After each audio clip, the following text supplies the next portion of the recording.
Niya ni Taba. No, yung setting niya, ginagaya ni Taba. Sa prank mo pa yung Oh. camera. Hindi nga kami pag nabati kay Amo, talagang ginaganon ko pa nga pa ako. Tsaka, yun sa'yo. Oo nga. Aba. Lalabas ka pa sa... Oo, hindi. Talagang na ano pa ako sa line. Naganon pa ako sa line, no? Anyo sa'yo. Oh, kaya si Amo, pag tamo kanina, sinisilip ka pang ganun kanina, nando sa forklift. Nung nahuli yung dalawa ni Taba tsaka ni Tangkad, Anong ginagawa ng dalawa yun? nagkukwentuhan. Sa dulo? Oh, sa dulo, pag ganito, ay si Amoy pag ganon. Oh. Biglang baba sila eh. Sino Oh.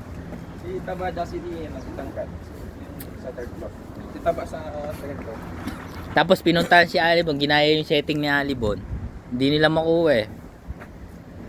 Sinilip ka pa nga ni Among ganon, no? Nasa forklift si Amo. Tapos ako nagsusukat. Masipag. Nakita ko na, ayaw ko nang pansinin. Baka